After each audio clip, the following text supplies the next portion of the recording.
This is the raisin meditation. Before beginning, you want to start with 2 raisins in a glass of water. So if you need to go get them, pause the video here and go get them so we can start.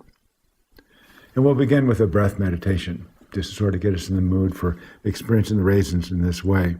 And so you can just notice how you're sitting, how your feet are making contact with the floor, if they're making contact with the floor, how your weight is in the chair or whatever it is that you're sitting on. And letting yourself feel sensations of contact, of warmth or coolness.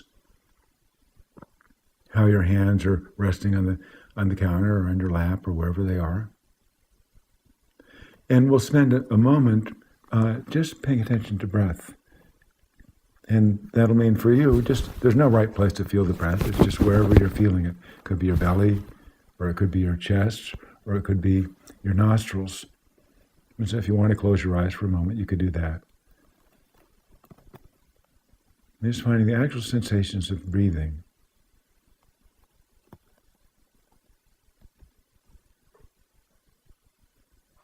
And noticing it's not just a breath in and a breath out, there's actually a pause in between, where your breath turns around on its own. And there's no need to change your breath in any way because you're breathing just fine.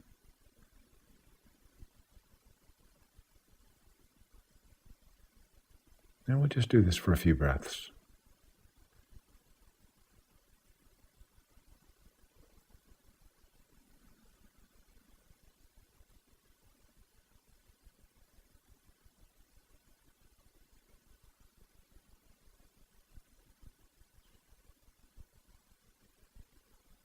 When you're ready, letting your eyes open. And we'll begin to pay attention to these raisins, because that's what this meditation is about, after all. And picking up one of the raisins. And we want to look at this raisin. I want you to pretend for a moment like you'd never, ever seen a raisin before, like you just landed from Mars and you wondered what this object is. You might not even know that it's edible. And so you're looking at how the light hits it. You're seeing that it has crevices and indentations. That looks different whether you're looking at it from the side or you're looking at it on end. That its color we think of raisins as being black, but the color might actually have some brown in it if you look at it, or some gold. And there's a certain way it feels in your fingers as you touch it. You can roll it around in your fingers and feel that yours might be drier than mine is, but mine feels kind of pliable. So if I press it, it squashes a little bit.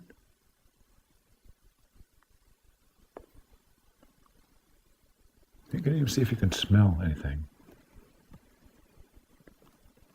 And I can detect a little bit of a smell. So I don't have a very good smeller, but I can smell this raisin a little bit.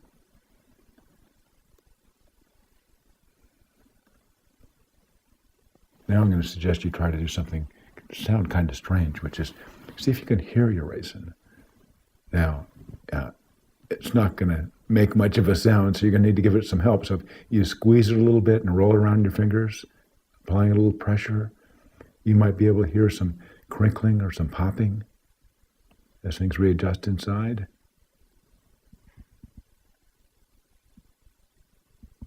And now, taking that raisin, and bring it to your mouth. And of course, the tendency is to just pop in your mouth, chew it and eat it and swallow it.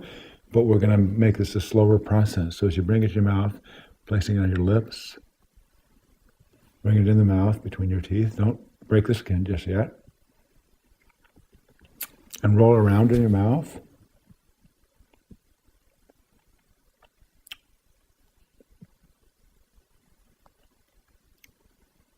And let it visit different parts of your mouth.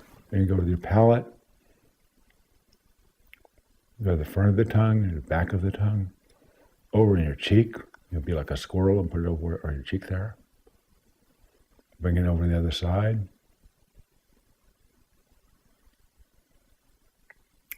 Now, if you've been pretty disciplined about this, you haven't broken the skin yet. So when you're ready, just gently tap it with your teeth, just enough so you can break the skin. You may be able to experience a little burst of flavor. And it's hard to keep from chewing it. I find myself wanting to chew it now, but just rolling it around, feeling the flavor, changing its shape by pushing it up on your palate.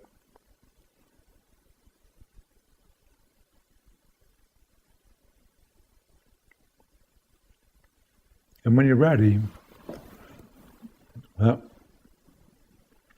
without taking big bites, just small bites, you might even be able to hear the bites. Feel the flavor, taste the flavor. And you'll notice it's beginning to break up a little bit into smaller pieces. And it's both feeling the raisin in your mouth, tasting the flavors, feeling the textures, hearing the sounds.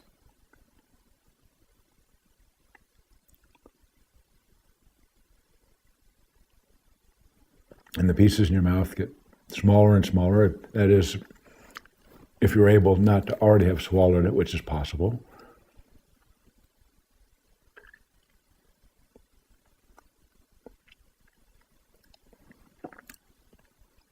And pretty soon the raisin's gone. I still taste some of the residual flavor of the raisin. When you're ready, taking a little sip of water.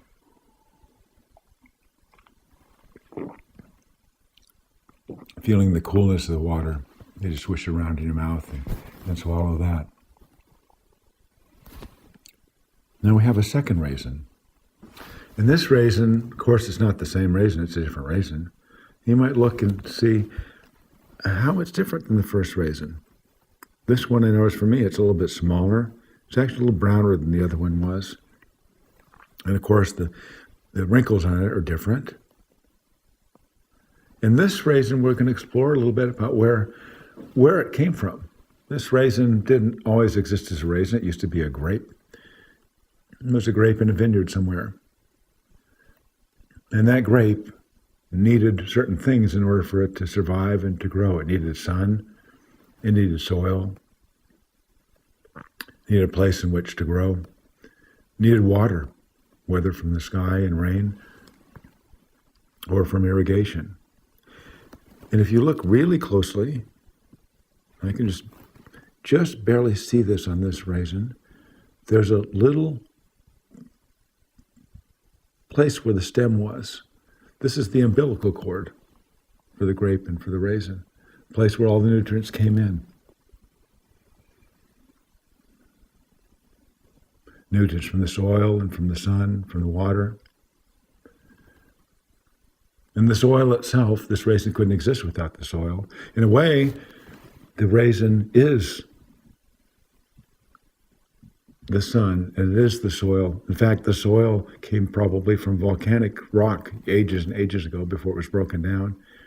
The nutrients in the soil came from plants and animals that have decomposed and provided nutrients for it. All that's in the raisin. And we're not done yet, because this raisin, when it was still a grape, it got picked by some laborer or took it and put it maybe on some cardboard between the rows and left it out there to dry or in a drying bin until it dried enough to get the wrinkles that we see and the color that we see here. And then it had to be gathered up, packaged in some way, and put in a truck to go to a packaging plant that was put in the kind of container that you found it in at the grocery store.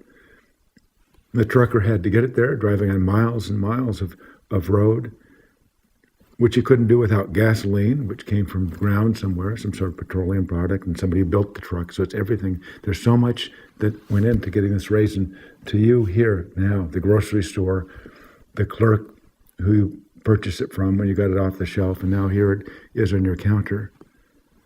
And in your hand, this one small raisin, everything's in this raisin, the sun, the sky, the rain.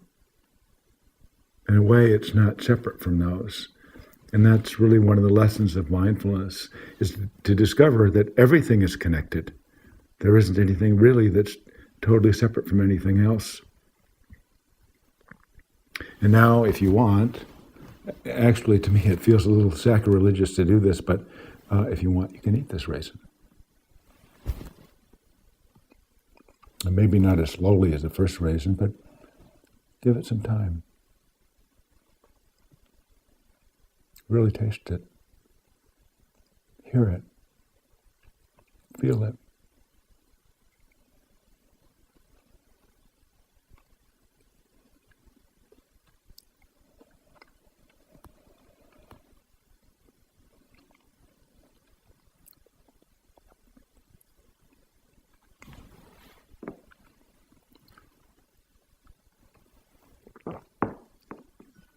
And over the next week, see if you can bring the same sense of curiosity and exploration to the things you do in daily life, like walking the dog, brushing your teeth, taking a shower, walking to the car on your way to work, or driving on the highway. Maybe you shouldn't do it driving on the highway just yet, but things where you can just really notice where you are and what you're doing. That's going to be your informal practice for this week.